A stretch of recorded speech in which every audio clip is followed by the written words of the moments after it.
Hari Raya Kebangkitan yang penuh berkat telah tiba. Tuhan mengizinkan kita merayakan Hari Raya musim semi, yaitu Hari Paskah, Hari Raya Roti Tidak Beragi, dan Hari Kebangkitan. Hari Paskah adalah hari raya penting bagi kita, demikian juga Hari Raya Roti Tidak Beragi dan Hari Kebangkitan adalah penting. Semua hari raya Tuhan mengandung makna yang penting, bukan? Ada kebangkitan orang benar dan kebangkitan orang jahat. Pada hari yang terakhir, semua orang akan menghadapi salah satu darinya. Saya berharap kita semua akan mengambil bagian dalam kebangkitan orang benar dan langsung masuk ke dalam kerajaan sorga, tanah air rohani kita. Karena orang-orang jahat mati, maka mereka juga akan mengalami kebangkitan. Tetapi sesudah kebangkitan, orang jahat akan disertai penghakiman dan hukuman dari Tuhan. Dengan mengingat hal ini, kita harus berusaha untuk tidak mengambil bagian dalam kebangkitan orang jahat, bukan? Di balik kebangkitan orang benar dan kebangkitan orang jahat, ada kehendak Tuhan yang berkata, "Aku akan membalas setiap orang menurut perbuatannya." Ada yang berpikir bahwa tidak seorang pun mengetahui perbuatannya dan itu akan menghilang, tetapi itu tidak akan menghilang di dunia rohani. Kita bisa menyaksikan apa yang telah direkam di masa lalu, bukan? Kalau segalanya lenyap dan menghilang seiring waktu berlalu, video-video yang telah kita rekam juga harus lenyap. Karena ilmu pengetahuan telah berkembang, hal yang terjadi 10 tahun yang lalu, 20 tahun yang lalu, bahkan 30 tahun yang lalu masih tercatat hingga sekarang. Di sini, tidak mungkin ada yang hidup sejak 200 tahun yang lalu. Anda semua pasti hidup kurang dari 100 tahun. Apakah Anda masih ingat apa yang sudah Anda lakukan 50 tahun yang lalu? Walaupun itu sudah dilupakan dari ingatan kita, tapi itu masih tinggal sebagai catatan. Tuhan telah membuktikan hal tersebut melalui ilmu pengetahuan pada zaman ini. Ketika stasiun televisi merekam suatu peristiwa dan menyiarkannya ke setiap televisi di rumah, kita bisa menonton apa yang direkam itu. Walaupun kita sangat jauh dari stasiun penyiaran televisi, tetapi kita bisa menontonnya. Di dunia manusia ada hal seperti itu. Jika begitu, betapa lebih mudah lagi hal seperti itu terjadi di dalam dunia 4 dimensi atau 5 dimensi. Itu berarti semua perbuatan kita di dalam hidup keimanan hari ini tidak akan dihapuskan ataupun hilang. Jadi, kita harus hidup lebih indah dan lebih baik di mata Tuhan, supaya kita dapat layak masuk ke dalam kerajaan sorga. Saudara-saudari, cobalah menghitung hari-harimu di bumi ini. 1 tahun terdiri dari 365 hari. Kalau kita akan hidup selama 10 tahun, itu sama dengan kita akan hidup selama kira-kira 3.650 hari.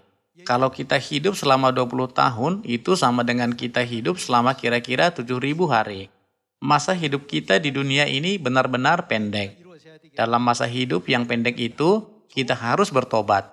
Walaupun kita menghabiskan setiap menit kehidupan kita hanya untuk takut akan Tuhan, itu masih belum cukup. Kita harus mematikan sifat tubuh yang berdosa dan harus berubah serta dilahirkan kembali dengan tubuh yang benar. Tuhan telah mengajarkan kita tentang kebangkitan orang benar dan kebangkitan orang jahat melalui 66 buku dalam Alkitab, dan ajaran ini merupakan salah satu kebenaran yang telah diajarkan gereja Tuhan awal. Sehingga orang-orang kudus gereja awal juga saling menyemangati dengan berkata, "Mari kita mengambil bagian dalam kebangkitan orang benar, bukan kebangkitan orang jahat." Musa tidak memilih kesenangan yang sementara, tetapi memilih penderitaan bersama dengan umat Tuhan, karena itulah jalan benar. Selama dia berjalan di jalan yang benar, dia menderita kesakitan jasmani sebentar. Orang-orang seperti Esau mengabaikan hal yang abadi hanya untuk mengambil kesenangan sementara.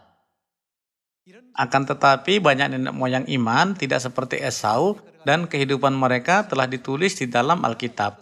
Meskipun mereka sudah hidup beberapa tahun yang lalu, kehidupannya telah dituliskan di dalam Alkitab. Untuk apa menurut Roma pasal 15? Segala sesuatu yang ditulis dahulu telah ditulis untuk menjadi pelajaran bagi kita. Kita sedang melihat bagaimana cara hidup orang 3.500 tahun yang lalu, bukan? Jika begitu, apakah di sorga tidak bisa melihat ratusan tahun yang lalu? Karena Tuhan berkata bahwa Dia akan membalas setiap orang menurut perbuatannya, kita tidak boleh mengambil bagian dalam kebangkitan orang jahat, tetapi harus mengambil bagian dalam kebangkitan orang benar melalui hari kebangkitan ini. Mari kita baca Kisah Para Rasul pasal 24. Rasul Paulus sedang dituduh di hadapan gubernur. Meskipun dia dituduh, dia tetap menyatakan tentang imannya di hadapan gubernur itu. Kisah Para Rasul pasal 24 ayat 15. Aku menaruh pengharapan kepada Allah sama seperti mereka juga bahwa akan ada kebangkitan semua orang mati, baik orang-orang yang benar maupun orang-orang yang tidak benar. Sebab itu, aku senantiasa berusaha untuk hidup dengan hati nurani yang murni di hadapan Allah dan manusia. Dia tahu karena satu kesalahan akan menyebabkan dia mengambil bagian kebangkitan orang jahat. Maka dia berkata bahwa dia sudah berusaha banyak dan hidup benar agar dia diakui benar dan setia oleh Tuhan. Dengan kata lain, dia menjelaskan imannya yang sangat kuat dan menekankan bahwa dia hidup dengan menaati ajaran Tuhan sambil mengatakan, "Aku tidak pernah melakukan sesuatu yang melanggar hukum sehingga aku harus berdiri di pengadilan ini." Sambil mengatakan ini, dia menyebutkan kebangkitan orang benar dan kebangkitan orang jahat. Mari kita baca Wahyu pasal 20. Karena hari ini adalah hari kebangkitan, kita perlu memikirkan hal-hal tentang kebangkitan dan juga perubahan. Mari kita baca Wahyu pasal 20 ayat 11. Lalu aku melihat suatu tahta putih yang besar dan dia yang duduk di atasnya. Dari hadapannya lenyaplah bumi dan langit dan tidak ditemukan lagi tempatnya. Dan aku melihat orang-orang mati besar dan kecil berdiri di depan tahta itu. Lalu dibuka semua kitab. Dan dibuka juga sebuah kitab lain, yaitu kitab kehidupan. Dan orang-orang mati dihakimi menurut perbuatan mereka berdasarkan apa yang ada tertulis di dalam kitab-kitab itu. Menurut apa? Menurut perbuatan mereka. Apakah mereka melakukan apa yang benar atau jahat? Dan apakah mereka menjalani kehidupan yang suci atau tidak? Semua tindakan ini ditulis dalam kitab-kitab dan mereka akan diadili menurut apa yang tercatat dalam kitab-kitab itu. Siapakah yang akan diadili? Orang-orang yang mati di bumi, yaitu orang yang mati di dalam dunia 3 dimensi.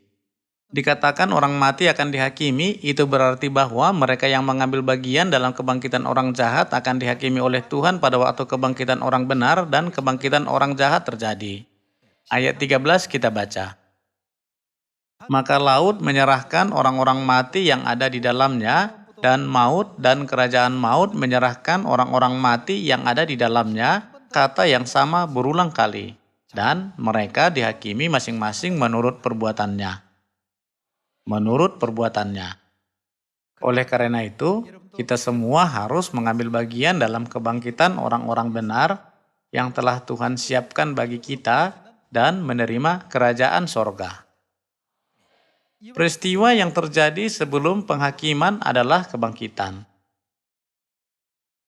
Bukankah hari kebangkitan adalah hari untuk memperingati hari ketika Yesus Kristus dibangkitkan dari orang-orang mati pada hari ketiga setelah kematiannya? Setelah Yesus bangkit, dia pergi ke tempat para murid berkumpul. Mengenai kebangkitan Yesus, Thomas berkata, "Aku masih tidak percaya akan kebangkitan Yesus." Itu karena Yesus telah disalibkan. Dan secara umum dianggap bahwa mereka yang percaya kepada Yesus juga akan disalibkan. Juga baru 3 hari sejak dia disalibkan. Yesus menampakkan diri kepada 2 muridnya dalam perjalanan mereka ke Emmaus dan juga kepada Maria Magdalena. Thomas mendengar tentang itu. Tetapi dia berkata, "Aku masih tidak percaya itu. Apakah kamu yakin tidak salah?" Ini adalah reaksi Thomas terhadap berita itu. Hari itu, Thomas juga berada di tempat para murid berkumpul. Semua pintu tertutup dan terkunci. Tetapi tiba-tiba Yesus muncul di hadapan mereka. Mereka terkejut. Yesus muncul di sana di mana pertemuan rahasia diadakan untuk mencegah orang lain masuk. Pada saat ini, kita dibatasi oleh ruang dan waktu di dunia 3 dimensi ini. Tetapi jika kita dibangkitkan dan diubah seperti Yesus, kita akan berubah menjadi tubuh yang dapat melakukan perjalanan ke dunia 4 dimensi dan juga dunia 5 dimensi.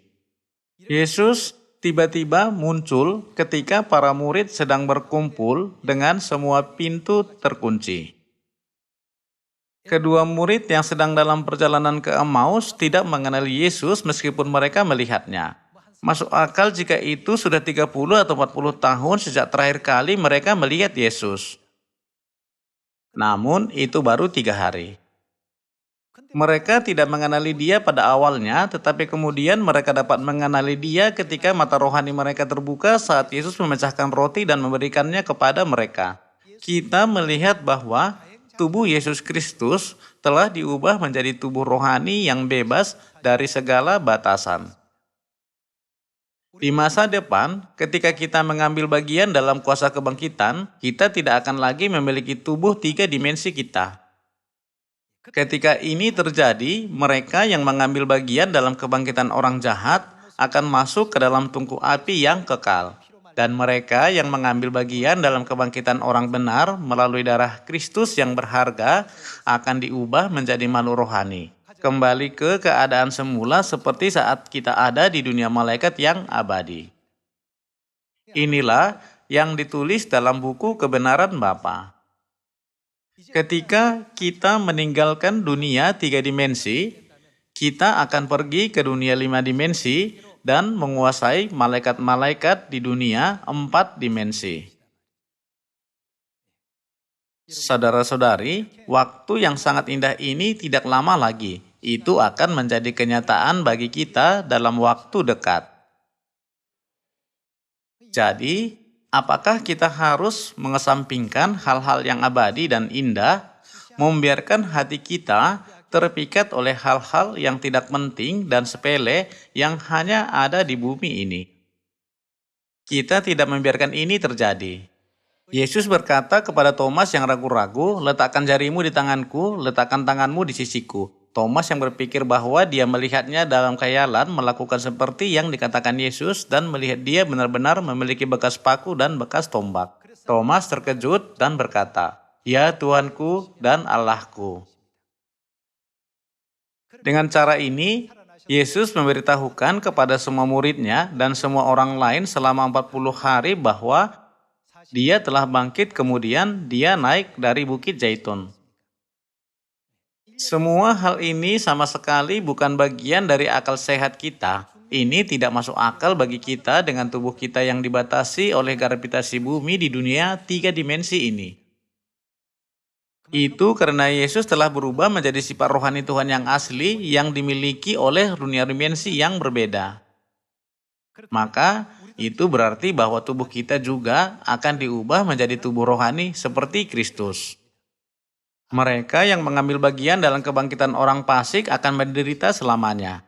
Namun, semua orang Sion yang dosa-dosanya telah ditebus melalui darah Kristus dan yang telah dikuduskan melalui hari raya akan menerima kemuliaan, yaitu memerintah sebagai raja di sorga selama-lamanya. Mengingat kemuliaan seperti itu, mari kita buka 1 Korintus pasal 15. Pasal 15 ayat 4 kita baca. Seperti ada tertulis, manusia pertama Adam menjadi makhluk yang hidup, tetapi Adam yang akhir menjadi roh yang menghidupkan. Tetapi yang mula-mula datang bukanlah yang rohaniah, tetapi yang alamiah. Kemudian barulah datang yang rohaniah. Jika kita membaca dari ayat 40, kita bisa memahami yang alamiah dan yang rohani yang disebutkan di sini. Ayat 40. Ada tubuh surgawi dan ada tubuh duniawi, tetapi kemuliaan tubuh surgawi lain daripada kemuliaan tubuh duniawi. Kemuliaan matahari lain daripada kemuliaan bulan, dan kemuliaan bulan lain daripada kemuliaan bintang-bintang. Dan kemuliaan bintang yang satu berbeda dengan kemuliaan bintang yang lain. Demikianlah pula halnya dengan kebangkitan orang mati. Ditaburkan dalam kebinasaan, dibangkitkan dalam ketidakbinasaan. Ditaburkan dalam kehinaan, dibangkitkan dalam kemuliaan. Ditaburkan dalam kelemahan, dibangkitkan dalam kekuatan. Yang ditaburkan adalah tubuh alamiah, yang dibangkitkan adalah tubuh apa? Adalah tubuh rohaniah. Jika ada tubuh alamiah, maka ada pula tubuh rohaniah. Alkitab mengajarkan kepada kita bahwa di dunia malaikat surgawi ada tubuh rohani sama seperti ada tubuh alami di bumi ini. Alkitab juga memberitahu kita bahwa kebangkitan ini akan terjadi pada hari ketika Tuhan datang ke bumi ini dalam segala kemuliaannya. Ayat 50. Saudara-saudara, inilah yang hendak kukatakan kepadamu, yaitu bahwa daging dan darah tidak mendapat bagian dalam kerajaan Allah, dan bahwa yang binasa tidak mendapat bagian dalam apa yang tidak binasa. Sesungguhnya, aku menyatakan kepadamu suatu rahasia. Kita tidak akan mati semuanya, tetapi kita semuanya akan diubah. Kita yang hidup akan diubah menjadi tubuh rohani, namun bagaimana dengan mereka yang sudah meninggal? Ayat 52. Dalam sekejap mata pada waktu nafiri yang terakhir. Sebab nafiri akan berbunyi dan orang-orang mati akan dibangkitkan dalam keadaan yang tidak dapat binasa dan kita semua akan diubah. Kebangkitan dan perubahan dijelaskan dalam konteks yang sama di dalam Alkitab. Menurut firman Tuhan di Roma pasal 1 ayat 20, Tuhan menyatakan kehendaknya dalam segala hal yang diciptakannya. Dan di Wahyu pasal 4, Tuhan berkata bahwa tidak ada yang diciptakan tanpa kehendaknya. Mari kita melihat secara singkat prinsip kebangkitan di antara semua ciptaan Tuhan. Saudara-saudari, capung sangat cantik. Kebanyakan makhluk lain terlihat cantik ketika mereka masih bayi, tetapi capung terlihat sangat jelek ketika mereka masih kecil. Ninfa capung memakan berudu karena mereka adalah musuh alami berudu. Selama mereka hidup di dalam air, mereka bernapas dengan insangnya. Capung menghabiskan masa pertumbuhannya sebagai nimfa di dalam air. Ketika capung masih dalam tahap pertumbuhan, mereka terlihat sangat buruk. Tetapi saat mereka tumbuh dewasa, mereka mengalami proses transformasi. Ketika mereka berganti kulit berkali-kali dan dilahirkan kembali, penampilan mereka benar-benar berubah. Di masa lalu, mereka hanya bisa hidup di dalam air, tetapi sekarang mereka tidak bisa lagi hidup di dalam air. Ketika mereka mulai hidup di luar air, capung terbang berkeliling, bergerak dari sini ke sana dalam sekejap dengan sayapnya. Inilah yang disebut perubahan. Untuk membantu kita memahami tentang perubahan dan kebangkitan, Tuhan menciptakan dunia serangga dan dunia hewan untuk menjalani proses ini. Dikatakan bahwa larva tonggeret hidup di bawah tanah selama 7 tahun. Larva tonggeret yang jelek dan gemuk itu bisa ditemukan di bawah tanah di tempat-tempat seperti ladang merica. Larva tonggeret hidup seperti itu selama 7 tahun, tetapi begitu mereka melepaskan kulitnya 7 tahun kemudian, tubuh mereka benar-benar berubah.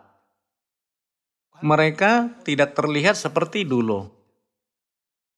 Mereka memiliki penampilan yang sama sekali berbeda dan gaya hidup serta tempat tinggal mereka juga berubah. Di masa lalu mereka hidup terkubur di dalam tanah, tetapi setelah mereka menjadi ulat dewasa, rumah baru mereka adalah langit. Di dalam 1 Korintus pasal 15, Tuhan menjelaskan arti kebangkitan dan perubahan. Ada tertulis, orang mati akan dibangkitkan dan kita yang masih hidup akan diubah. Kita semua akan berubah menjadi wujud yang sama, tetapi Tuhan mengizinkan kita berubah tanpa merasakan kematian. Dan Tuhan akan mengizinkan mereka yang sudah meninggal melalui suatu proses lagi, yaitu kebangkitan. Lalu, ketika kita berubah menjadi tubuh seperti apa kita akan berubah? Ayat 51 kita baca. Sesungguhnya aku menyatakan kepadamu suatu rahasia, kita tidak akan mati semuanya, tetapi kita semuanya akan diubah dalam sekejap mata pada waktu bunyi nafiri yang terakhir. Sebab nafiri akan berbunyi dan orang-orang mati akan dibangkitkan dalam keadaan yang tidak dapat binasa dan kita semua akan diubah. Karena yang dapat binasa itu harus mengenakan yang tidak dapat binasa. Tubuh kita akan binasa. Tetapi pada saat terakhir, ketika Tuhan mengizinkan kita untuk dibangkitkan dan diubah, kita akan diubah menjadi tubuh rohani yang kekal dari tubuh kita yang fana ini. Dan yang dapat mati ini harus mengenakan yang tidak dapat mati. Ayat 54. Dan sesudah yang dapat binasa ini mengenakan yang tidak dapat binasa, dan yang dapat mati ini mengenakan yang tidak dapat mati, maka akan genaplah firman Tuhan yang tertulis. Maut telah ditelan dalam kemenangan. Hai maut, di manakah kemenanganmu? Hai maut, di manakah sengatmu? Sengat maut ialah dosa, dan kuasa dosa ialah hukum Taurat. Tetapi syukur kepada Allah yang telah memberikan kepada kita kemenangan oleh Yesus Kristus Tuhan kita. Karena itu, saudara-saudaraku yang kekasih, berdirilah teguh, jangan goyah, dan giatlah selalu dalam pekerjaan Tuhan. Sebab kamu tahu bahwa dalam persekutuan dengan Tuhan, jerih payahmu tidak sia-sia. Dikatakan bahwa yang fana akan mengenakan yang kekal dan yang dapat binasa mengenakan yang tidak dapat binasa. Ini adalah ajaran suci yang dijanjikan Tuhan kepada orang-orang kudus yang akan diubah dan dibangkitkan. Kita akan memasuki kemuliaan seperti itu dalam waktu dekat. Larva tonggeret berubah menjadi tonggeret dewasa. Pada awalnya, nimpa capung hidup di dalam air, tetapi begitu mereka dewasa, mereka berubah menjadi tubuh yang bisa terbang ke utara, selatan, timur, barat, dan terbang bebas dalam sekejap. Karena kita telah mempelajari tentang janji Tuhan yang terkandung dalam kebangkitan hari ini, marilah kita mengukir di dalam hati kita bahwa kita tidak boleh ikut serta dalam kebangkitan orang jahat, tetapi harus ikut serta dalam kebangkitan orang benar. Mari kita baca Filipi pasal 3. Filipi pasal 3 ayat 20. Karena kewargaan kita adalah di dalam sorga, dan dari situ juga kita menantikan Tuhan Yesus Kristus sebagai juru selamat yang akan melakukan apa? Yang akan mengubah tubuh kita yang hina ini, sehingga serupa dengan tubuhnya yang mulia, menurut kuasanya yang dapat menaklukkan segala sesuatu kepada dirinya. Saudara-saudari, momen ini sudah sangat dekat. Lalu apa yang akan kita lakukan di alam semesta? Bapa menulis di dalam bukunya, pengunjung-pengunjung dari dunia malaikat, bahwa kita tidak akan lagi terkurung dalam ruang terbatas ini, tetapi akan bebas melakukan perjalanan ke utara, selatan, timur, barat, ke seluruh alam semesta yang akan diberikan Bapa dan Ibu kepada kita. Karena kita adalah anak-anak perempuan merdeka. Kita tidak boleh kehilangan harapan dalam janji ini.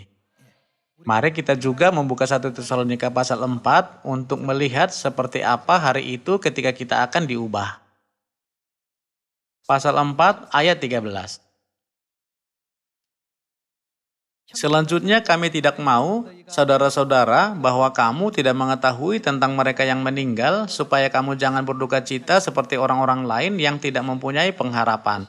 Karena jikalau kita percaya bahwa Yesus telah mati dan telah bangkit, maka kita percaya juga bahwa mereka yang telah meninggal dalam Yesus secara jasmani akan dikumpulkan Allah bersama-sama dengan Dia.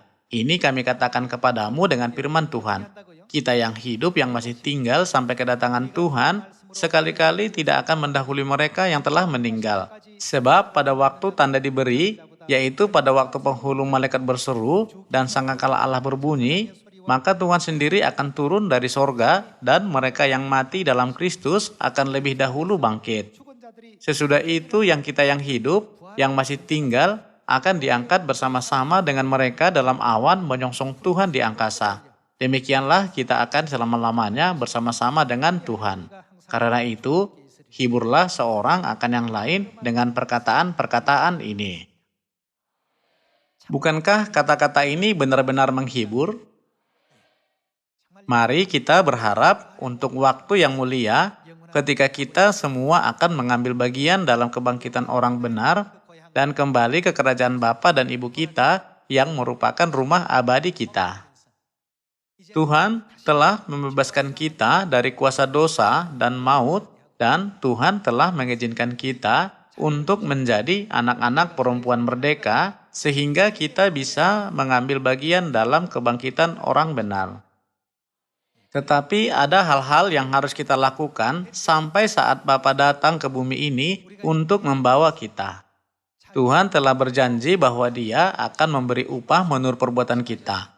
Marilah kita menyimpan janji itu dalam pikiran kita dan bekerja keras untuk Injil, supaya banyak perbuatan indah kita bisa dicatat dalam kitab perbuatan surgawi. Hal-hal di bumi ini benar-benar sebentar dan sementara.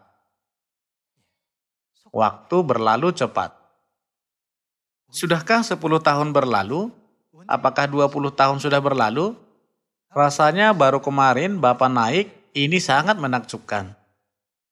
Rasanya itu bohong. Saya sering merasa seperti kita telah melompati tembok waktu yang dipersingkat. Saya percaya bahwa waktu yang tersisa akan terus terasa seperti itu. Saya tidak tahu apakah orang muda bisa memiliki waktu untuk mencapai usia saya dan mengalami ini. Tetapi saya juga berada di posisi mereka. Saat itu saya tidak terlalu memperhatikan apa yang dikatakan orang yang lebih tua. Aku kira semua orang mengatakan hal-hal seperti itu ketika mereka bertambah tua. Namun, ini adalah firman Tuhan yang benar tentang jiwa kita.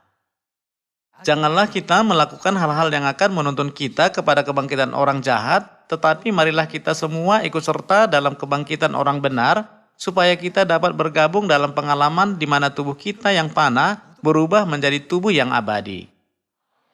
Hari ini adalah hari kebangkitan yang kudus. Ini adalah hari ketika Kristus dibangkitkan dari kematian dan hari ketika Dia sepenuhnya menghancurkan kuasa maut dan kegelapan.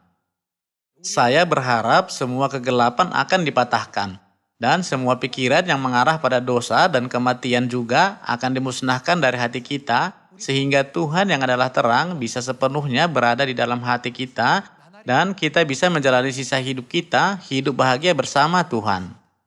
Terima kasih, Tuhan berkati.